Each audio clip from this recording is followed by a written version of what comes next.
Welcome to the deep dive. We're digging into something you sent us a lot of sources on, the really explosive presidential pardon of Changpeng Zhao, Okay. CZ. Yeah, the former Binance CEO. It's a fascinating story because, he was convicted, right? Pleaded guilty to serious anti-money laundering violations. Massive settlement, too, wasn't it? Like $4.3 billion for Binance? Exactly. And he actually started serving time about 4 months in federal prison before this pardon suddenly dropped on October 23rd, 2025. So our mission here is to unpack these two totally competing narratives. You've got the administration saying, look, the war on crypto is over. And then the other side basically saying, hold on, this looks a lot like pay to play. A financial deal followed by, well, presidential clemency. Okay, let's start with the official line. The White House framed this as a standard exercise of constitutional power. Right. They painted the whole prosecution, the conviction, the fine, all of it as basically a witch hunt from the previous administration targeting crypto. And to be fair, they did point out factors often cited in pardons. CZ admitted guilt, cooperated early, started his sentence. That's their legal justification. That's the legal frame, yeah.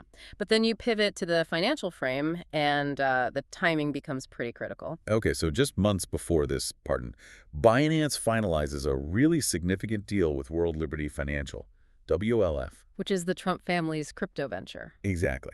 And this deal wasn't small potatoes. Let's get into the nuts and bolts. Well, first, Binance agreed to list WLF's own stablecoin, USD $1. That's huge visibility. Huge. And then there was that massive investment, wasn't there? Yeah, a $2 billion investment from an Abu Dhabi fund, but executed entirely in WLF's USD1 coin. So having Binance list your coin, that's instant credibility on a global scale. Absolutely. It basically shot USD $1 straight into the top 10 stablecoins globally. Overnight, pretty much. Made it a major player. And the result for the Trump network? Sources project this partnership could be in hundreds of millions a year. Contributing to that, reported $5.6 billion growth in their whole crypto empire since taking office. The scale is just immense. Immense. And this is where it gets really, really pointed for critics. The denial. The 60 Minutes interview.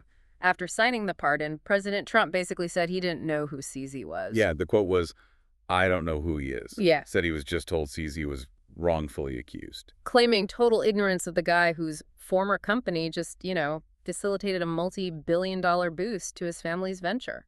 That level of denial is almost as striking as the pardon itself, especially when you see it as part of a bigger picture. Definitely not in isolation. This pardon fits into a pattern, a real shift in how the U.S. is handling crypto enforcement. We've seen them drop investigations, lawsuits against other big names too, right? Like Coinbase, Ripple. Yes, and on top of that, they've been systematically, gutting the enforcement bodies. Like the Justice Department's National Cryptocurrency Enforcement Team, basically taking the regulators off the field. Right. So you combine the pardon, this high-profile act, Sure. with actually removing the regulatory infrastructure. The message seems pretty clear. And that's the core worry for you, the everyday investor. Critics are saying this sends a really dangerous signal. The argument is that it tells big crypto players they can break the law, commit serious fraud, maybe even money laundering. As long as they become essentially benefactors to the political power structure. Exactly. And with less regulation, fewer watchdogs. Right. Well, investors are left much more vulnerable to the next scandal. So let's just pull this together.